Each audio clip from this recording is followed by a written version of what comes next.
Hello दोस्तों, कैसे हो? आपका स्वागत है त्रिपाण स्टडी सेंटर में। आज जो हम करने जा रहे हैं क्लास 12 एनआईयूएस बोर्ड का चैप्टर नंबर 21। ये चैप्टर जो है reproduction and population of control है। ये चैप्टर अत्यंत महत्वपूर्ण उन सभी बच्चों के लिए है जिनका जो सिलेबस है रिप्रोडक्शन एंड पॉपुलेशन कंट्रोल है, क्योंकि इसमें जो है 10th क्लास के बच्चों के लिए बहुत कुछ है। तो वो सारे बच्चे देखें जिनको ये ज़रूरत है। दोस्तों, ये चैप्टर सिर्फ एनआईयूएस बोर्ड के लिए नहीं है।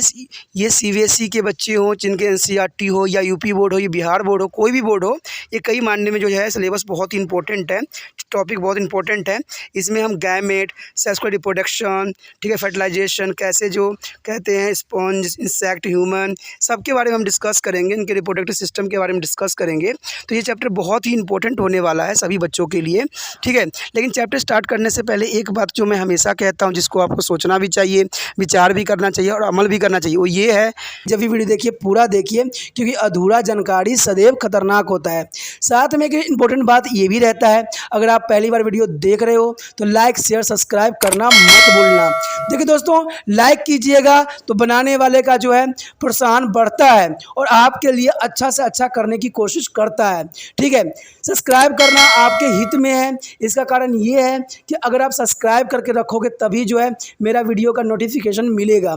और आपको पता है कि मैं हर क्लास का जो है सब्जेक्ट डालता ही रहता हूँ समय समय पे। तो अगर सब्सक्राइब करके नहीं रखिएगा तो शायद उस वीडियो से आप अनभिज्ञ रह जाइएगा, यानी वो आपको प्राप्त नहीं होगा और आप उसका नॉलेज नहीं ले पाइएगा।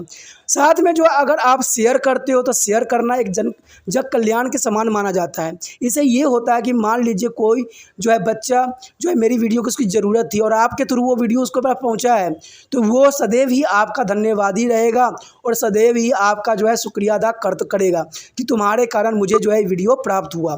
तो दोस्तों, आपको पता ही होगा कि त्रिपाण स्टडी सेंटर सिर्फ एक क्लास के लिए ही अग्रसर नहीं है, ये कई क्लासों के लिए अग्रसर है। जैसे 8th 9th 10th 11th 12th CBSE के सारे चैप्टरों को कवर करेगा समय के साथ।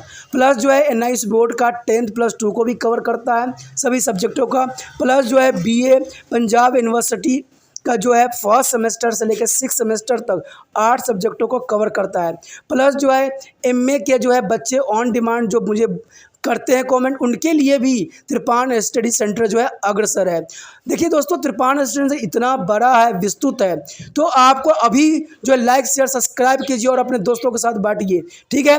तो भूलिए मत, ये करना आपका फ़र्ज है और मेरा कार्य करना है, आपको टॉपिक लेके चलना है। देखिए आज देखते हैं हमारा आज टॉपिक क्या है।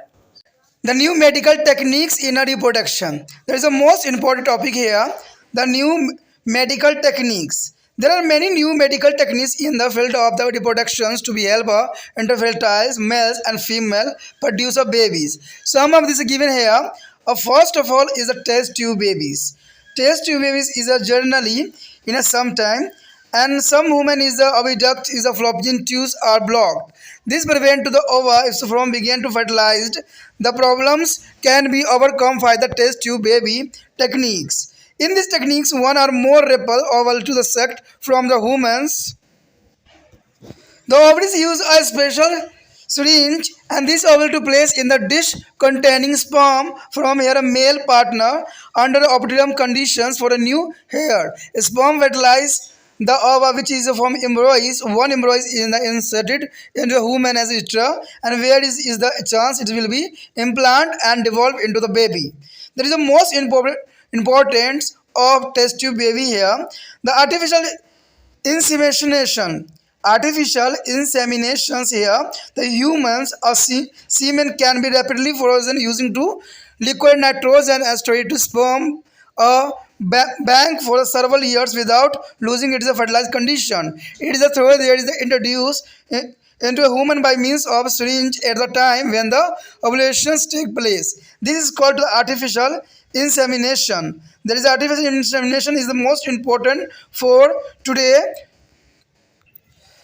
In some humans, ovaries fail to develop a Graafian fossil needs to release ribs ovum into their reproductive tract. There are fertility drugs. This fertility drug is the most important for the human. It is a female and it's now to possible to artificially stimulate fossils is a production by injected sterilized human with the fertility drugs containing FSH, follicle stimulate hormone obtained from the animals. The fertility drugs is the most important for the females and the Graafian follicle tubes. कहते हैं दोस्तों, यहाँ जनन में नई चिकित्सा तकनीक, कहते हैं नए जो तकनीक आ गई है वो कई मानने में आज के समय में बहुत ही हेल्पफुल है, क्योंकि ये तकनीक बहुत ही इंपॉर्टेंट है। कहते हैं आज जनन के क्षेत्र में कई नई नई चिकित्सा तकनीकी उपलब्ध है, जिनकी सहायता से जो है पुण्य संतानहीन जनन अक्षय यानी इंटरफेरेटरी पुरुष अथवा बांझ स्त्री तथा शिशु उत्पन्न कर सकते हैं, जिसमें कुछ नीचे दिए गई। देखिए दोस्तों, इसमें यही होता है कि जो कोई भी स्त्री हो या पुरुष हो, अगर वो फादर बनने की क्षमता और माँ बनने की क्षमता खो दिए हैं, फिर भी ये टेक्निक जो है उनके लिए बहुत ही फ़ायदेमंद है। और इससे क्या होता है कि वो जो है अपने ही ब्लड जो है रूप में अपने संतान की उत्पत्ति कर सकते हैं। तो ये बहुत इंपॉर्टेंट टेक्निक है। ये टेक्निक आज की नहीं है, बहुत पुरातन समय की है, ठीक है। और ये टेक्निक बहुत इंपॉर्टेंट भी है। आप लोगों को लगता होगा कि IVF टेक्निक आज के समय में है, लेकिन ऐसा नहीं है। अगर आप पुरातन समय के इतिहास देखोगे तो वहाँ पर कई जगहों पर इसका वर्णन और चर्चा जरूर मिलेगी। तो कहते हैं ये टेक्निक उन माताओं के लिए खुशखबरी की बात रहती है जो कि अपने संतान की उत्पत्ति नहीं कर सकते हैं, लेकिन इस मेथड द्वारा वो संतान की उत्पत्ति भी कर सकते हैं और मातृ सुख भी प्राप्त कर सकते हैं। और यही बात फादर के ऊपर भी आता है। मान लीजिए अगर फादर के कोई प्रॉब्लम है, अगर वो पिता बनने की क्षमता खो रखे हैं, तो इस तकनीक के द्वारा जो है वो पिता भी बन सकते हैं, ठीक है। तो कहते हैं इसमें सबसे पहले तो आता है परखनली शिशु, टेस्ट ट्यूब बेबीज। कहते हैं कुछ महिलाओं में जो है फ्लोपियन नाली का अवरुद्ध हो जाती है, यानी उसमें रुकावट आने लग जाती है, जिसके कारण अंडे का निषेचन नहीं हो पाता है, यानी अंड जो है वहाँ से रिलीज नहीं कर पाता है। किसी कारणवश हो सकता है, कई कारण हो सकते हैं। इस समस्या के निदान जो है प्रखनली शिशु तकनीक की सहायता से किया जा सकता है। तो इसका मतलब यही है कि टेस्ट ट्यूब बेबी तकनीक से जो है उसको जो है माँ बनाया जा सकता है। इस तकनीक में स्त्री अंडाशय में एक या अधिक परिव्यक्त अंडे का विषय सिरिंज के द्वारा खींचे जाते हैं और इन अंडों को स्त्री के पुरुष स्थायी शुक्राणु के साथ एक डिस्क में अनुकूलता परिस्थिति में कुछ घंटों के लिए रख दिया जाता है। जो शुक्राणु अंडों का निषेचन करती है और इसे एक भ्रूण निर्मित होती है, तब इस भ्रूण को स्त्री के गर्भाशय में प्रवेश कराया जाता है, जहां पर इसके आरोपित होने की संभावना होती है। तब पश्चात ये एक जो है शिशु के रूप में परिवर्तित हो जाती है। दोस्तों अगर सिंपल लैंग्वेज में इसको समझे तो कोई बड़ी बात नहीं है। इसमें ये होता है कि अगर डोनर कोई भी स्पर्म्स होते हैं या फादर के हों, अपने ही फादर के हों, तो उसको क्या किया जाता है, एक प्रखनली में, ठीक है, जो स्त्री के एग होता है उसको निकाल के जो है प्रखनली में इसको डेवलपमेंट की जाती है। इसमें औरत भी डोनर हो सकती है, इसमें कोई दो राय नहीं है। तो उस प्रखनली में क्या किया जाता है, स्पर्म को मिलाया जाता है आपस में। जब ये जायगोट के फॉर्म में आ जाते हैं, छोटे फॉर्म में आ जाते हैं, तो इसको सिरिंज से जो होता है माँ के गर्भ में स्थापित कर दिया जाता है, जिससे ये क्या होता है धीरे धीरे इसमें क्लेविजिंग होकर ये गर्भ धारण कर लेता है, गर्भ बन जाता है और ये जो है प्लंजर के थ्रू अपना उसी माँ से ब्लड लेता है। यानी देखा जाए तो टोटली रूप से ये माँ के ही उत्पन्न हुए संतान होता है, ठीक है। क्योंकि बेशक इसको बाहर से इसको स्थापित किया गया है, लेकिन माँ ही जो है 9 महीने गर्भ में रख के बच्चे को पालेगी और अपना सारा न्यूट्रिशन देगी। तो ये मेथड बहुत ही इंपॉर्टेंट है। कई मानने में कई जगहों पे ये बहुत हेल्पफुल है और हो सकता है कि आने वाला समय में लोग इसी मेथड का जो है उपयोग करें और यही मेथड शेष रह जाए। मैंने आपको पहले भी कहा था कि जैसे पेड़ पौधों में होता है वैसे इंसानों में भी होगा, क्योंकि जैसे आपको पता है कि अंगूर जो है अपना बीज देने की क्षमता खो दिया है, ठीक है, ऐसे ही बनाना है, तो सेम कंडीशन इंसानों में भी हो रहा है। इंसान भी जो है जन्म देने की क्षमता खो रहे हैं। कारण क्या है, आज की जो है इतनी कहते हैं भागम भाग जो समय आ गया है, उसमें जो है औरतें भी बहुत कामों में व्यस्त रहती है और जिनके वजह से इनके भी कई क्षति पहुँच रही है। इनके जो है मैच्योरेशन साइकिल भी डिस्टर्ब हो रहे हैं, क्योंकि ये भी आज पुरुषों के समान कार्य करने में सक्षम हो चुके हैं। तो कहते हैं कुछ अगर आप पाओगे तो कुछ आपको खोना भी पड़ेगा। तो यही रूल यहाँ पर भी लागू होती है। लेकिन चलिए कहते हैं अगर एक चीज़ हमारा खोता है दूसरा चीज़ हमें प्राप्त हो जाती है। तो कृत्रिम विधि प्राप्त हुआ है, इससे जो है हर एक औरत जो है माँ बनने की सुख प्राप्त कर सकती है जिनके बच्चे जन्म नहीं ले पा रहे हैं। कृत्रिम जो है सुक्रेशन यानी आर्टिफिशियल सेमिनेशन, देखिए इसमें यही होता है कि मानव शुक्र को तरल नाइट्रोजन सहायता से शीघ्रतापूर्वक जमा कर शुक्राणु बैंक यानी स्पर्म बैंक बनाया जाता है। जैसे ब्लड बैंक होता है, ठीक है, जिसमें ब्लड को सेव करके रखा जाता है।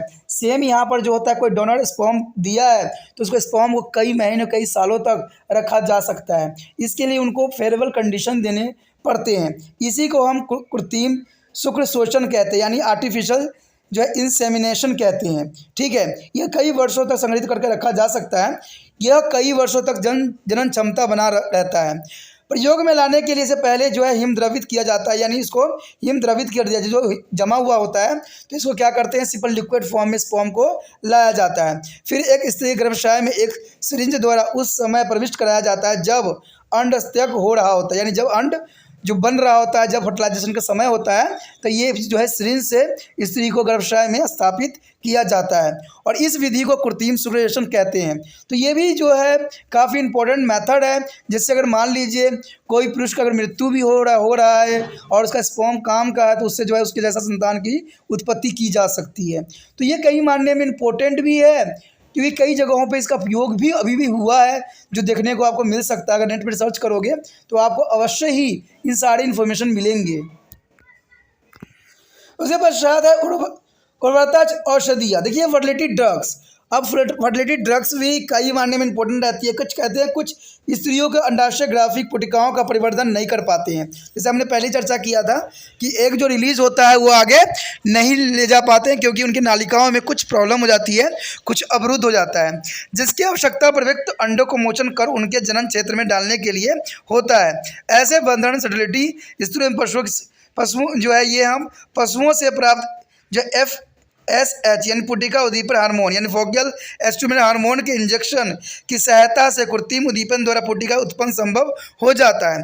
तो इसे जो हम फर्टिलिटी ड्रग्स भी कहते हैं, जिसमें जो है आपको पता ही कि पशुओं यानी स्त्री में पशुओं से प्राप्त FSH यानी फोलिक स्टिमुलेटर हार्मोन्स का उपयोग किया जाता है और इससे क्या होता है, जो बाधित होता है नालिका वो बिल्कुल खुल जाता है और जो औरत होती है वो माँ देने की जो है सक्षम बन जाती है। तो ये भी मेथड काफ़ी इंपॉर्टेंट रहता है।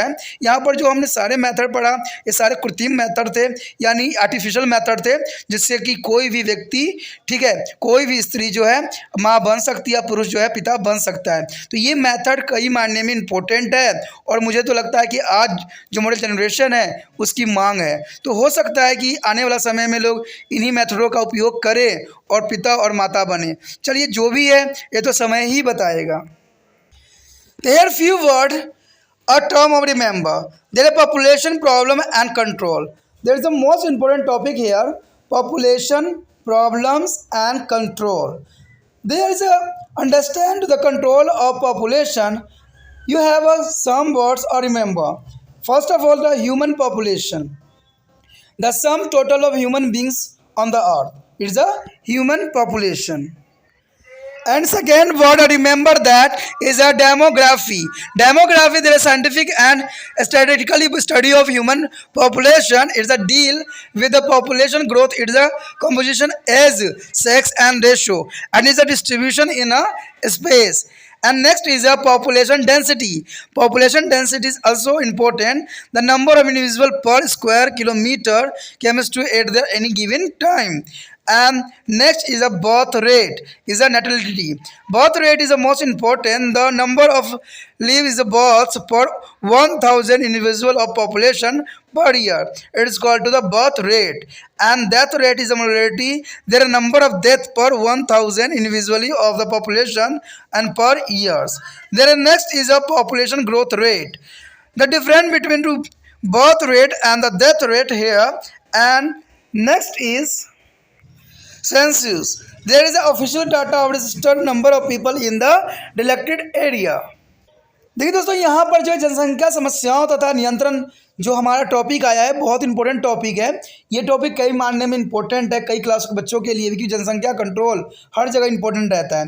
लेकिन जनसंख्या कंट्रोल पढ़ने से पहले आपको कुछ शब्द, कुछ वर्ड को आपको समझना पड़ेगा जो आपको काम आ सकता है, जो कन्फ्यूज़न आपको नहीं देगा। तो जैसे कि पहला वर्ड होता है मानव जनसंख्या क्या होती है। तो पृथ्वी पर मनुष्य की कुल संख्या को मानव जनसंख्या कहते हैं। और जनसांख्यिकी क्या कहते हैं, यानी मानव जनसंख्या का वैज्ञानिक तथा सांख्यिक अध्ययन इस जनसंख्या वृद्धि और इसकी संगठना व इसका साथ विशेष पर विवरण होती है। यानी इन सब बातों को जो है यहाँ पर प्रशिक्षण की जाती है जनसांख्यिकी में। तो ये सारी वर्ड जो है काफ़ी इंपॉर्टेंट रहता है जब आप इस चैप्टर जनसंख्या समस्याओं तथा नियंत्रण के विषय में पढ़ोगे। साथ में कुछ शब्द और भी है, जैसे जैसे जनसंख्या घनत्व यानी पॉपुलेशन डेंसिटी। कहते हैं किसी दिए गए समय में प्रति वर्ग किलोमीटर में विद्वान मनुष्यों की जो है संख्या कितनी होती है, उसे जनसंख्या घनत्व कहते हैं। उसके पश्चात है जन्म दर या नेटलिटी। देखिए जनसंख्या के 1000 व्यक्तियों में प्रति वर्ष जन्म लेने वाले जीवित शिशुओं की संख्या को जो है नॉमिनलिटी कहते हैं, जन्म दर से रिप्रेजेंट किया जाता है। उसके पश्चात है मृत्यु दर यानी मोर्टेलिटी। देखिए मृत्यु दर यही आता है कि जनसंख्या के 1000 ठीक है व्यक्तियों में प्रति वर्ष मरने वाले व्यक्तियों की संख्या को हम मोर्टेलिटी कहते हैं। उसके पश्चात जनसंख्या वृद्धि दर। देखिए जन्म दर व मृत्यु दर का अंतर उसे हम जनसंख्या वृद्धि दर कहते हैं, यानी दोनों में क्या अंतर है। उसके बाद है जनगणना। जनगणना जो होती है एक निश्चित क्षेत्र में पंजीकृत लोगों की संख्या को अधिकार आंकड़े होते हैं, जो कि 10 साल में एक बार होती है जनगणना। तो ये काफ़ी इंपॉर्टेंट यहाँ पर शब्द रखते हैं। अब चलिए देखते हैं सबसे पहले भारत में जनसंख्या वृद्धि किस प्रकार हुई है। There is the next topic is population growth in India. Did you know that India is the second most populated country in the world, the next to the China? China is a number one. India is comprised more than 50% of world's total population. There is a 50% of participant India population. The population of India was about 24 crore in years 1901. Yeah, 1901 is the 24 crore. Expect for the slightly fall in 1911 to 21 to the population of India has been to steadily increasing for the last 100 years. As per the census of 2001, as on 1st March 2001, the population in India was the one about 102.7 crores is approximately. This is an alarming rate of rise in human population. In case of concern, now is a 2014 to population of India is. There is a alarming stage for the Indian population. The sum is so there is that here the population of India is during the last 100 years. There is a show that 1901 is a 23.8 crore and suddenly increasing, and then increasing is a 1951 is a 36.1 crore and suddenly increasing here. And the Italy 2001 is recording 102.7 crore. There is a obviously is a very big population increasing in India. तो अगर देखा जाए तो यह भारत में जनसंख्या वृद्धि जो है एक बहुत बड़ी चिंता का विषय बन गया है। देखिए जनसंख्या बढ़ना किसी देश के अर्थव्यवस्था के लिए भी खतरनाक होती है, क्योंकि जनसंख्या जैसे जैसे बढ़ती जाएगी वैसे वैसे आवास का क्षेत्र भी घटता जाएगा, कृषि के क्षेत्र भी बर्बाद होते चले जाएंगे।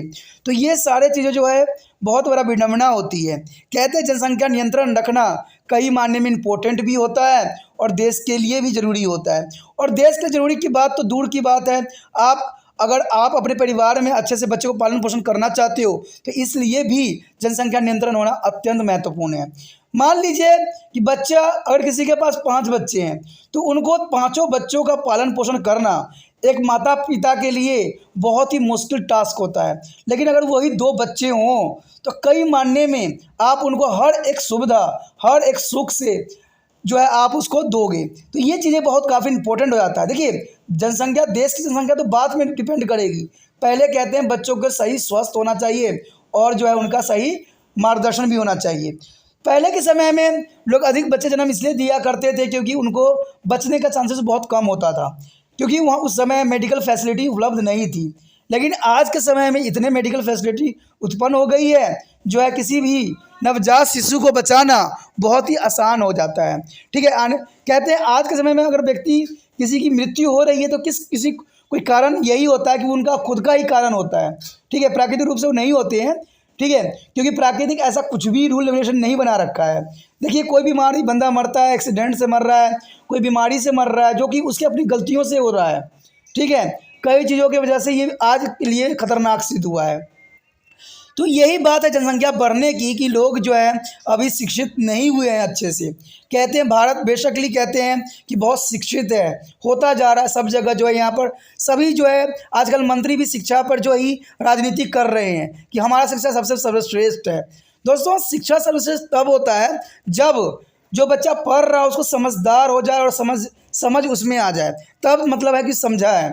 अगर आप देखिएगा कोई भी बच्चा कोई भी स्कूल से उठा लीजिए, देखना उसके कितना ज्ञान है ये आपके समक्ष ही होगा। या आपके घर में बच्चे पढ़ रहे होंगे, उनको देखना कि उनको क्या 10वीं क्लास में क्या वो स्वयं लेटर लिख पा रहे हैं।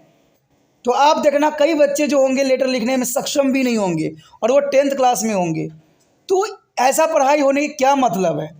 हम बच्चों को पढ़ाते हैं कि जो लड़का होना लड़की होना ये फादर पे डिपेंड करता है, लेकिन आगे चल के वही लड़का जो होता है अपनी पत्नी को मार रहा होता है, कहता है तेरे वजह से प्रॉब्लम आ रहा है, तेरे वजह से प्रॉब्लम है कि लड़का जन्म नहीं ले रहा है। तो ये सारी विडंबना क्या है। कहते हैं हम पढ़े लिखे अनपढ़ हो चुके हैं, हमें सब ज्ञान है, लेकिन फिर भी हम आंख बंद कर लिए हैं, वही शुतुरमुर्ग की तरह कि जो दुश्मन हमारे पीछे पड़ा हुआ है और हमने आंख बंद कर लिया है कि शायद वो हमें नहीं देखा, लेकिन पता नहीं कि उनको समझ नहीं है कि शिकार तो आ ही रहा है उनको झपटने के लिए। तो ये सारी चीज़ें बहुत काफ़ी इंपॉर्टेंट यहाँ पर बात रखता है, जो ज़रूरी भी है। तो ये बात जो है जनसंख्या पे भी उठती है कि आप जानते हैं कि भारत संसार में चीन के बाद सर्वाधिक आबादी वाला दूसरा देश है। भारत की आबादी विश्व की आबादी का 15% है। वर्ष 1901 में यानी 1901 में भारत की आबादी लगभग 24 करोड़ थी और 1911 से लेकर 12 में जनसंख्या में थोड़ी कमी अवश्य हुई, लेकिन इसके अलावा भारत की आबादी पिछले 100 सालों में लगातार बढ़ती चली गई है। और कहते 2001 की जनगणना के अनुसार 1 मार्च 2001 में भारत की आबादी जो थी 102.7 करोड़ थी। कहते हैं मानव आबादी बढ़ने की स्वतंत्र करने दर चिंता का विषय बना हुआ है। अगर प्रेजेंट समय में देखा जाए तो 135 करोड़ से भी जनसंख्या ऊपर जा चुकी है। मनुष्य की जनसंख्या में जिस लबरबाद दर से वृद्धि हो रही है वो चिंता का विषय है। और आज 6 सितंबर 2014 में भारत की जनसंख्या जो थी वो 121.7 करोड़ तक पहुंच गई है, जो कि बहुत ही चिंता का विषय है। ये 2014 की बात है, लेकिन अगर 2022 की बात किया जाए तो आज 135 करोड़ से भी ऊपर जनसंख्या जा चुकी है, जो कि और भी चिंता का विषय बन गया है। अगर एनालाइज करके देखा जाए तो यहाँ कुछ जो है 100 वर्ष जनसंख्या आपके समझ प्रस्तुत है। अगर 2001 से लेके तो यहाँ 23.8 करोड़ थी, जो कि बहुत काफ़ी ठीक ठाक थी। 1961 में भी जनसंख्या थोड़ी मोड़ी बढ़ी, इतना काफ़ी प्रोग्रेस नहीं किया, लेकिन सबसे अधिक विस्फोटक वृद्धि जो हुई वह हुई 2001 से 2011 के बीच में। अगर आप देख सकते हो कि 2011 में और 1 में कितने विस्फोट हो चुके हैं, और कहते 2014 में तो कुछ हद तक थोड़ा ही बढ़ी, लेकिन 2001 से लेकर 2011 में काफ़ी जनसंख्या बढ़ी। और अगर आप देखा जाए 2014 से लेकर 2022 तक तो ये जनसंख्या और भी खतरनाक हो चुकी है और डरा रही है। Our next topic is factor responsible for a population expansion of India. There is a most important factor here. First is advancement in agriculture. Advancement is mainly a factor that agriculture. With the advancement in the agriculture sector, their ability of food has increasing and the leading less of starvation of malnutrition. And second is advancement in the medicine. There is a medicine advance. There with the advancement is a medicines as a very disease is can be controlled now. This has lead to the increasing of lifespan, and thus more and more people live longer, and the reach the reproductive age they produce more children. And third is a most important factor here, a religious and social custom. That is the most important factor for the Indian people.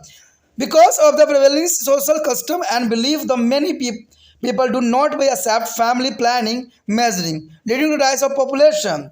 And there is a most important factor here, industrialization. The advancement in the industrialization helps the better storage and distribution of food, more employment and opportunity, and more properties. The also is a factor here is illiteracy. Literacy is a sizable number of our population of educated, and yet a large potential is still illiterate. They are not aware of the functioning of the reproductive system and hence to the consequence of overpopulation. And is the second last is economical reason. The children instead of attending school go to the work and increasing the income of the family. There is a most important factor here, and desire for the male child. There is an important factor for the educated and uneducated person, their desire for the male child. The even after some acknowledges the general equality, because of participation is the many families, their male child is considered to be estimate for their continuing the name of the family. The parents want to have at least one son, and in the process they give the birth to many children on some time. That is the most important factor for the Indian people desire for the male child. दोस्तों यहाँ पर हमारे समक्ष जो है बहुत important topic आ गया है कि भारत में जनसंख्या विस्फोट के लिए उत्तरदायी कारण। कहते हैं कृषि में प्रगति। कृषि क्षेत्र में प्रगति से भोजन उपलब्धता बढ़ी है, जिसके फल भूखमरी व कुपोषण कम हुआ है। तो ये काफ़ी इंपॉर्टेंट भी है, लेकिन चिंता का विषय भी बना दिया। देखिए, भोजन की उपलब्धता बढ़ी है, ये तो अच्छी बात है, लेकिन साथ में जनसंख्या भी बढ़ी है, तो ये भी बहुत ही प्रॉब्लम का विषय है। क्योंकि अगर हम प्रगति में लाते हैं एग्रीकल्चर को, यानी इसको हम काफ़ी एडवांस यूज़ करते हैं टेक्निक का, तो बेशक कृषि में जो है वृद्धि होगी, लेकिन जनसंख्या वृद्धि होना देश के कल्याण के लिए सही नहीं है। क्योंकि देखिए दोस्तों, हर चीज़ हर जगह सूटेबल नहीं होता है। जैसे अगर आप मान लीजिए, अगर तिरपान सेंटर के साथ अगर बच्चों की जनसंख्या बढ़ती है, बच्चे सारे आ जाते हैं और उनको ज्ञान मिलता है, तो वो अच्छा है, क्योंकि ये ज्ञान की बात है। मैंने आपको कहता हूँ ना हमेशा कि बच्चों के पढ़ तो लेते हैं, लेकिन उनको ज्ञान नहीं होती है। ठीक है, सब एजुकेटेड हो जाते हैं, सब पढ़ लेते हैं, लेकिन मैंने कहा ना कि अगर उन बच्चों से अगर समझदारी की बात बताई जाए, कोई कंसेप्ट उनसे पूछा जाए, तो वो नहीं बता पाते हैं। इवन मैंने जो बच्चों को मैंने देखा है कि अच्छे से स्कूल में पढ़ते हैं, फिर भी वो इंग्लिश में याद कर लेते हैं अच्छे से, लेकिन अगर आप उनसे मतलब पूछ लोगे कि इसका अर्थ क्या है, तो वो कहते हैं, अपना मुंह दिखाने लग जाते हैं कि मुझे पता ही नहीं क्या मतलब है। तो पढ़ाई का ये क्या मतलब है कि आप रट तो लेते हो, याद भी कर लेते हो, लेकिन टॉपिक आपको समझ नहीं है। कहते हैं उनका प्रोनाउंसिएशन भी अच्छा होता है। कुछ बच्चे ये भी कहते हैं भाई प्रोनाउंसिएशन घटिया है, बहुत ही बैड है, लेकिन आपको क्या पता कि आपने कॉन्सेप्ट समझा है कि कॉन्सेप्ट में है क्या, कॉन्सेप्ट में कहा क्या जा रहा है। यहाँ पर प्रोनाउंसिएशन की सवाल नहीं उठती, सवाल उठता है कि आपको समझ में आया कि नहीं टॉपिक। प्रोनाउंसिएशन तो मुझसे अच्छा आप कर लेते हो। कहते हैं ना, अगर आप ज़िंदगी के सही एक्सपीरियंस लोगे ना, तो हर एक व्यक्ति जो है इन चीज़ों से परेशान है। ठीक है, तभी तिरपान स्टडी सेंटर जो है एक ही कार्य कर रहा है कि उन बच्चों तक वीडियो पहुंचाने में आपको हेल्प की ज़रूरत महसूस हो रहा है, क्योंकि आप ही वो जरिया हो जिसके जरिए बच्चे तक पहुंचेगा, और बच्चा जो है पूरे जो है टॉपिक को अच्छे से समझ के, हर एक गहराई को समझ के एक अच्छा डॉक्टर बन सकता है, एक लैब टेक्नीशियन बन सकता है, एक अच्छा नर्स बन सकता है। और ये नर्स और ये डॉक्टर सब बनेंगे ना, तो 100% देखना उनको ओवरऑल हर चीज़ का नॉलेज होगा। आज कहीं भी जाइएगा, पहले के समय आप देखिए, पहले के समय में क्या होता था, नाड़ी परीक्षण होता था, नब्स देखते थे, नब्स से ही डॉक्टर को सब कुछ पता लग जाता था कि इसमें कौन सा विकार है, कौन सा बीमारी है, इसका जो है इसका पित्त दोष है या बात पित्त है या अग्नि दोष है, क्या दोष है, सब पता लग जाता था। आप लोग शिक्षित रहो और अच्छे से पढ़ाई करो, जो एक सुचारू और जो सुलझा हुआ एक डॉक्टर बनो और सुलझा हुआ एक इंसान भी बनो। तो इसके लिए आपको पढ़ाई ज़रूरी है, और इसलिए जो है इसको व्हाट्सएप स्टेटस पे भी लगाना ज़रूरी है। अगर आप व्हाट्सएप स्टेटस पे लगाते हो, तो हो सकता है कि कोई बच्चा मेडिकल का हो और उसको ये टॉपिक अच्छे से समझ में आ जाए, और वो इसको एक्सप्लेन करने में भी, अगर वो हिंदी में भी समझ लेता है, तो वो अच्छे से इंग्लिश में भी और अच्छे प्रोनाउंसिएशन के साथ भी समझा दे। तो ये तब होगा जब इसको आप व्हाट्सएप स्टेटस पे लगाओगे। चलिए, कहते हैं ये बात तो कुछ मन की भी थी और कुछ कहते हैं दिल की भी थी, इसको बात आपके साथ जाहिर करना, क्योंकि आप ही तो अपने हो, इसलिए मैं आपसे जाहिर किया हूँ। कहते हैं आगे हमारा जो है इसमें चिकित्सा के क्षेत्र में प्रगति।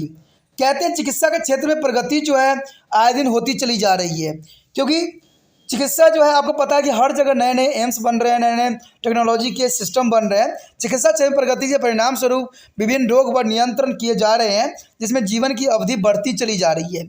इस प्रकार अधिकतर लोग अधिक उम्र तक जीवित रहते हैं। ठीक है, जननात्मक जो है उम्र प्राप्त करते हैं, उनके बच्चे पैदा करते हैं। तो ये भी बहुत काफ़ी इंपॉर्टेंट है। चलिए, अच्छा है, चिकित्सा की सुविधा है, इससे किसी को प्रॉब्लम नहीं आएगी, लेकिन इससे जो है जनसंख्या को भी नियंत्रण करना अत्यंत महत्वपूर्ण है। कहते हैं सबसे बड़ा कारण इंडिया में बनता है, तो वो बनता है धार्मिक तथा सामाजिक प्रथाएं। ठीक है, सामाजिक प्रथाएं और धार्मिक जो है प्रथाएं, वो दोनों चीज़ें जो बहुत ही जो है खतरनाक फैक्टर है। कहते हैं व्याप्त सामाजिक प्रथाओं और विश्वासों के कारण लोग परिवार के नियोजन के तरीके स्वीकार नहीं कर रहे हैं, और इससे आबादी वृद्धि होती चली जा रही है। ठीक है, कहते हैं उसके बाद औद्योगिकरण। इसके पश्चात औद्योगिकरण में प्रगति से खाद्य से बेहतर भंडारण एवं वितरण में सहायता मिलती है, जिससे अधिक रोजगार और प्रसन्नता प्राप्त हो रही है, जिसकी वजह से औद्योगिकरण की वजह से जनसंख्या निरंतर बढ़ती ही जा रही है। उसके पश्चात अगला जो है निरक्षरता यानी लिटरेसी। देखिए दोस्तों, निरक्षरता जो होती है, अनपढ़ता बहुत बड़ी जो है कलंक है। हालांकि हमारी आबादी का एक बड़ा भाग साक्षर है, लेकिन फिर भी आबादी का बहुत बड़ा भाग अभी तक निरक्षर है। इसे इस बात की जानकारी नहीं कि जनन तंत्र किस प्रकार कार्य करते हैं, जिसके परिणाम स्वरूप जनसंख्या में तेजी से वृद्धि होती चली जा रही है। अगर मैंने कहा ना, अगर ये आप भी ये टॉपिक अच्छे से पूरा समझ लेते हो, ये पूरा चैप्टर समझ लेते हो, तो आपको भी समझ में आ जाएगा कि वो कौन सा फैक्टर है जिससे जो है अप्राकृतिक रूप में गर्भ निरोध के रूप में कार्य कर सकती हो। लेकिन ये टॉपिक अच्छे समझोगे तब समझ में आएगा, क्योंकि मैंने बहुत जगह इस बात पे डिस्कस भी किया है कि प्राकृतिक मेथड भी है जिससे हम जो है जनसंख्या कंट्रोल कर सकते हैं। ठीक है। उसके बाद है आर्थिक कारण। बच्चे स्कूल जाने की अपेक्षा परिवार की आय बढ़ाने के लिए काम पर लगा दिए जाते हैं। बच्चे कहीं भी पढ़ने चले जाते हैं, ठीक है, पढ़ते हैं, माँ बाप जो है उनको काम पे ही लगा देना पसंद करते हैं। कभी ये काम कर लो, कभी वो कर लो, फिर इसमें बच्चे शिक्षित कहाँ हो पाएंगे? वो तो बेचारे काम में ही लगे रहेंगे। दो अक्षर भी पढ़ेंगे तो उसको उनको समझ ही नहीं आएगा, क्योंकि वो उनका जो है अधिकतर माइंड जो है फोकस किस पे है? काम पे है। तो पढ़ेंगे कि खाक। तो ये भी बात जो है आर्थिक कारण भी सबसे बड़ा समस्या बन के खड़ी होती है। और भारत में सबसे बड़ा कारण तो है लड़कों और लड़कियों में भेदभाव। ठीक है। और लड़कों की चाहत। आज कहीं भी चले जाओ लड़कों की चाहत है। लेकिन अगर जानवरों में देखा जाए, अगर देखिए गाय का ही बछड़ा होता है तो लोग उसको खुला छोड़ देते हैं आज के समय में। और इंसान का बच्चा हो, वो भी लड़का हो, तो फटाक से उसको पकड़ लेते हैं, गोद में रख लेते हैं। ये कैसी विडंबना आ चुकी है इंसानों में। कहते हैं लड़के लड़कियों की समानता व इतना जोर दिए जाने के बावजूद भी कई परिवार में आज भी वंश का नाम बढ़ाने के लिए लड़का आवश्यक समझा जाता है। माता पिता को कम से कम एक पुत्र अवश्य चाहिए, और पुत्र की चाहत में कभी कभी बहुत से शिशु जन्म उत्पन्न हो जाते हैं। तो ये तो होना जर्नल सी बात है। दूसरी बात, नाम की सवाल रहा तो क्या लड़की का नाम नहीं चल सकता आगे? समाज को आज बदलने की आवश्यकता है। हमने ये बात सुना है और जाना है कि लड़की के जैसे मैरिज होता है उनका नाम सरनेम चेंज हो जाता है। अरे क्यों सरनेम चेंज कर रहे हो? जो माँ बाप ने नाम दिया है वही नाम रहने दो ना। क्या ये कोई रूल बन गया है क्या हमारे समाज में कि लड़कियों का अगर शादी हुए कहीं और चले जाए तो उसका नाम जो है जहाँ पर राय होगा वहाँ बच्चन में कन्वर्ट हो जाएगा? ये क्या सिस्टम है? क्या लड़की के नाम के साथ का लड़के का नहीं जुड़ सकता? क्या उल्टा क्यों नहीं हो रहा है? जब आप उल्टा नहीं कर सकते तो लड़की का नाम क्यों चेंज करवा देती हो?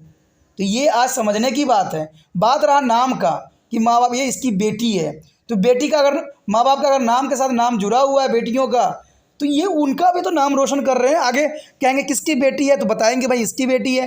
क्या लड़कों की प्रायोरिटी दिया जा सकता है आगे के लिए? लड़कियां नहीं हो सकती है क्या? आज लड़की हर क्षेत्र में प्रगति कर रही है, तो लड़कियों को ही महत्व देना चाहिए। क्योंकि मैं एक बात जानता हूँ, लड़की है तब ये जहाँ है, क्योंकि अगर वो नहीं रहेगी तो जहाँ कहाँ से। तो ये चीज़ें बहुत इंपॉर्टेंट है, हमें दोनों की प्रायोरिटी देना चाहिए। देखिए कहते हैं ना, कम बच्चे हों तो उनका पालन पोषण भी अच्छा से हो जाता है, और उनका शिक्षा पे भी अच्छे से जो है आप फोकस कर सकते हो। तो ये बातें माता पिता को ध्यान देने की आवश्यकता है, और समाज को भी ये बात याद रखना है कि कोई भी लड़की का सरनेम ना चेंज करे, क्योंकि नाम के सवाल है कि नाम का कौन बढ़ाएगा। तो अगर नाम लड़की के साथ ही जुड़ा हुआ है तो लड़की भी तो पिता माँ बाप का नाम बढ़ा सकती है। तो ये बातें इंपॉर्टेंट है, और ये बात मैंने कहा ना कि आज के समय में समाज को थोड़ा सा इस बातों पर एनालाइज करने की जरूरत